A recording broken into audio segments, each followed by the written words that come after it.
नमस्कार, आप देख रहे हैं राष्ट्रीय जगत विजन न्यूज और मैं हूं आपके साथ रागनी वर्मन। बिहार की राजनीति में इन दिनों हलचल तेज हो गई है। मुख्यमंत्री नीतीश कुमार के राज्यसभा के लिए नामांकन करने के बाद राज्य की सियासत में बड़े बदलाव की अटकलें लगाई जा रही हैं। राजनीतिक गलियारों में यह चर्चा तेज है कि नीतीश कुमार अपने राजनीतिक करियर के अंतिम पड़ाव की ओर बढ़ रहे हैं। इसी बीच सासाराम से कांग्रेस सांसद मनोज कुमार ने जेडीयू और उसकी कार्यशैली पर तीखा हमला बोला है। उन्होंने कहा कि जेडीयू के अंदर कई ऐसे वरिष्ठ नेता हैं जिन्हें मुख्यमंत्री के तौर पर देखा जाना चाहिए था। उनके अनुसार चुनाव के समय नीतीश कुमार बीजेपी का मोहरा थे और चुनाव जीतने के बाद जिस तरह से एक पुराने और अनुभवी नेता को किनारे किया गया, वह बिहार की जनता और राज्य के विकास के लिए काम करने वाले नेताओं का अपमान है। सांसद मनोज कुमार ने यह भी कहा कि जनता ने उन्हें अपनी आवाज उठाने के लिए संसद में भेजा है और वे बिहार से जुड़े हर अहम मुद्दों को मजबूती से उठाते रहेंगे। इन्हीं सभी मुद्दों पर राष्ट्रीय जगत विजन के संवाददाता अभिषेक आनंद ने कांग्रेस सांसद मनोज कुमार से खास बातचीत की। आइए सुनते हैं उन्होंने क्या कुछ कहा। इस वक्त हमारे साथ खास बातचीत करने के लिए कांग्रेस पार्टी के वरिष्ठ नेता सांसद मनोज कुमार जी हैं। सर, जिस तरीके से बिहार में सियासी हलचल तेज हो गई, आपने देखा है किस तरीके से मुख्यमंत्री नीतीश कुमार जो है वो राज्यसभा का दौड़ लगा दिए, किस तरीके से आप पूरा प्रकरण देख रहे हैं? देखिए, बिहार के लोगों के साथ में नाइंसाफी है।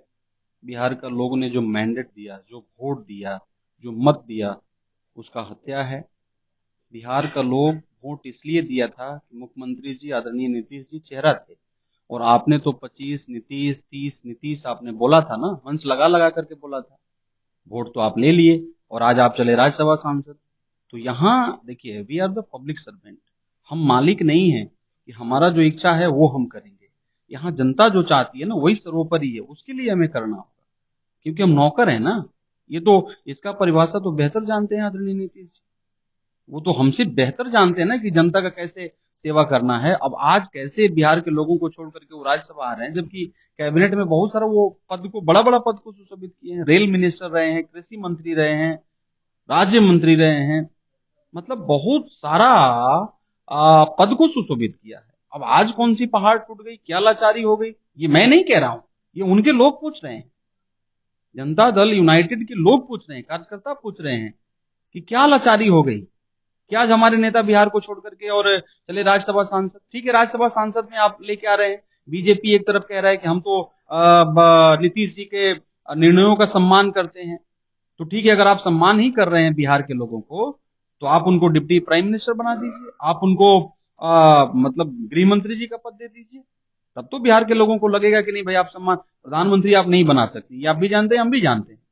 जो जब बिहार का सम्मान करना चाहते हैं तो आप उनको बड़ा पद दीजिए, राज्यसभा सांसद बना करके। तब तो हम लोग मानेंगे कि नहीं भाई, आप बिहार के लोगों को सम्मान किए। आदरणीय नीतीश जी इतने अनुभवी नेता रहे, मतलब आज के नहीं ना, ये जेपी आंदोलन से निकले ये लोग, तो आपने उनको रिस्पेक्ट किया है। अब केवल राज्यसभा सांसद बना करके आप रखिए, आप घोषणा करिए ना, कल घोषणा करिए, परसों घोषणा करिए। ठीक है, 10 अप्रैल तक टाइम है उनका। मुख्यमंत्री से हम सुन रहे हैं, सोशल मीडिया में चल रहा है, सोशल मीडिया में भी चल रहा है कि जो कभी नहीं हुआ था बिहार में वो भी होने जा रहा है कि बीजेपी का एक सीएम बनेंगे और जेडीयू के 2 डिप्टी सीएम बनेंगे। तो जेडीयू में, और ठीक है, राज्यसभा सांसद नीतीश जी ना आ रहे हैं, नीतीश जी का पार्टी में बहुत सारे लोग हैं। आप स्वास्थ्य का भी हवाला दे रहे हैं। आप एक तरफ ये भी इल्जाम लगा रहे हैं कि परिवारवाद से ऊपर रहे हैं नीतीश जी। सवाल उठने लगेगा, कौन सवाल उठाएगा? जीतन राम मांझी जी सवाल उठाएंगे परिवारवाद के ऊपर में, उपेंद्र कुशवाहा उठाएंगे, तेजस्वी यादव उठाएंगे, कौन उठाएगा? चिराग पासवान उठाएंगे, कौन उठाने जा रहा है सवाल? देखिए, ये सब एक बहलाने फुसलाने वाला ये सब एक वर्ड है, लेकिन मैं आपको बता रहा हूं कि नीतीश जी अनुभवी लीडर हैं। उनको देख करके जनता, बिहार का जनता उन पे बड़ा भरोसा जताया। 20 साल उन्होंने अपना कार्यकाल को पूरा किया। जनता चाहता था कि 5 साल और पूरा करें, क्योंकि वो सेकुलर रहे हैं, सभी जाति सभी धर्म को लेकर के चले हैं, बिहार के लोगों को उन्होंने रिस्पेक्ट किया है। तो इन सारी चीजों में अगर आप मुझसे पूछिएगा तो बिहार के लोगों के साथ में नाइंसाफी हुआ है। लेकिन जब ये बात सामने निकल करके आई, जब नीतीश कुमार के बारे में ये पता चला कि राज्यसभा में वो जाने वाले हैं, तमाम जनता जो है इसको लेकर कई आक्रोश भी जता रही थी, नाराजगी, काफी ज्यादा लोग वहां पहुंचे हुए थे, लोग मनाने की भी कोशिश की, लेकिन अमित शाह वहां पर पहुंचे, उनके गाड़ी के पीछे सम्राट चौधरी बैठे हुए थे। ये किस तरीके का पूरा पूरा माइंडसेट चल रहा है? क्या लग रहा है कि इस बार जो विकास, जिस तरीके से बिहार में विकास हो रहा था, अब बिहार में अगर बीजेपी अपना मुख्यमंत्री बनाती है तो विकास के मुद्दे पर किस तरीके से अग्रसर होगी? भाई डरे हुए लोग, बीजेपी से लोग डरे हुए हैं। मैं आपको बताऊं, बीजेपी का आज तक मुख्यमंत्री नहीं बना बिहार में, उसका भी तो कुछ कारण हो सकता है। बीजेपी की एक बहुत बड़ी यहाँ पर मतलब उसका पहल था कि इस बार बड़ा चांस है, अपना मुख्यमंत्री बना लेना चाहिए, जो बनाने जा रहा है। तो ठीक है, हम लोग उसके ऊपर में क्या सवाल उठाएंगे, वो एनडीए का मसला है, एनडीए का बीच का वो सब बात है, वो क्या करेंगे नहीं करेंगे वो निर्णय करेंगे। लेकिन जनता जिस चेहरा को देख करके वोट दिया था, ये आप भी जानते हैं, हम भी जानते हैं, एनडीए तो चेहरा बनाया था नीतीश जी को। अब सवाल पूछना चाहता है जनता कि हमने तो आदरणीय नीतीश जी को देख करके वोट दिया था, लेकिन आज आप उसको कैसे बदल रहे हैं, उसको कैसे चेंज कर रहे हैं, वॉइस को कैसे चेंज कर रहे हैं। तो ठीक है, अब आप ये कह रहे हैं कि हमारा दिल्ली इच्छा था, तो यहाँ हमारा दिल्ली इच्छा यहाँ नहीं चलता, यहाँ जनता का जो इच्छा है ना उसके ऊपर में हमें चलना होता है। बाकी आपको जो करना है करिए। सर, एक सवाल ये भी है, नीतीश कुमार के बारे में लगातार ये बात सामने निकल करके आती है, वो पलटू राम के नाम से भी जाने जाते हैं, लेकिन अब जो जिस तरीके से उनपे जो राज्यसभा में जिस तरीके से पहाड़ उनपे आ गया कि राज्यसभा में वो जाने वाले हैं, और क्या लगता है कि वो पार्टी चेंज भी कर सकते हैं, दूसरे पार्टी से कनेक्टिविटी उनकी बन सकती है? क्या लगता है आपको? ये तो नीतीश जी बताएंगे, जेडीयू का लोग बताएगा। ये तो बेहतर, ये जो सवाल आप किए हैं कि पार्टी चेंज करेंगे, कहाँ रहेंगे नहीं रहेंगे, देखिए हमारा सहानुभूति, मैं आपको अगर आप मुझसे पूछिएगा, हमारा सहानुभूति नीतीश जी के साथ हमेशा रहा है। नीतीश जी सेकुलर नेता रहे हैं, सेकुलर लीडर रहे हैं, सभी जाति सभी धर्म, आपको मालूम होना चाहिए, दलित, मैं जिस जाति से आता हूँ रविदास जाति से, रविदास जाति का भी वोट मिलता है उनको मुस्लिम का भी वोट मिलता है, उनको सामान्य वर्ग का भी वोट मिलता है, उनको अति पिछड़ा का भी वोट मिलता है, उनको बैकवर्ड का भी वोट मिलता है। तो वो एक ऐसा नेता रहे हैं जो सबको बिहार में लेके चलने का काम किया। तो मतलब मेरी सहानुभूति है उनके प्रति। अब वो बदलेंगे नहीं बदलेंगे, निर्णय उनका ना है। अब तो लोग, वही लोग मैं देख रहा हूँ कि स्वास्थ्य का लोग हवाला दे रहे हैं।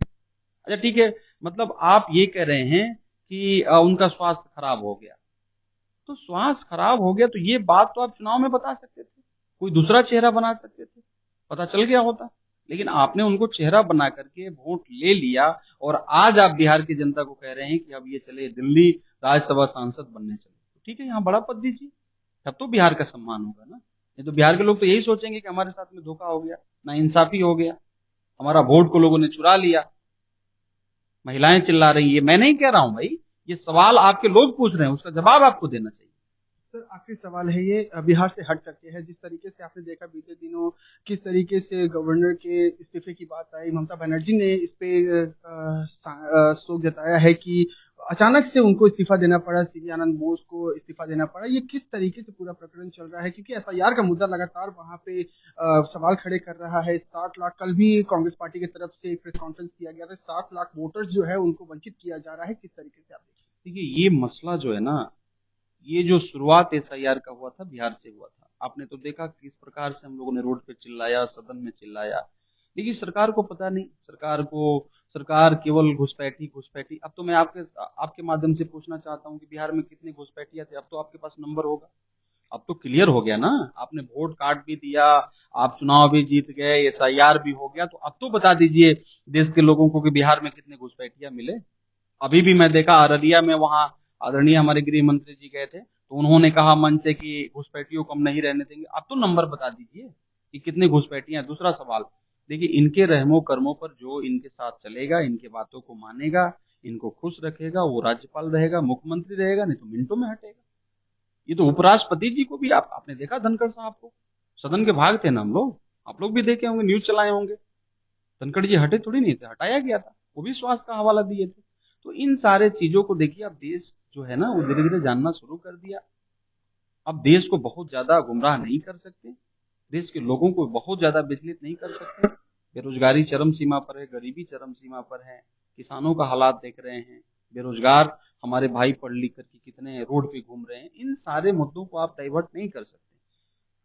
तो इन सारे चीजों को मतलब आपका सवाल दो था, थोड़ा सा मैं मेंशन जरूर कर दिया देश के हालात को लेकर के, लेकिन इनके रहमो कर्मों पर जो चलेगा वो मुख्यमंत्री रहेगा, राज्यपाल रहेगा। हमारे सोचने न सोचने से कोई अंतर नहीं है, आपका सोचने न सोचने से कोई अंतर नहीं। बहुत बहुत शुक्रिया बात करने के लिए। तो ये थे हमारे साथ में सासाराम से कांग्रेस सांसद मनोज कुमार, जिन्होंने हर एक सवाल का बेबाकी से जवाब दिया।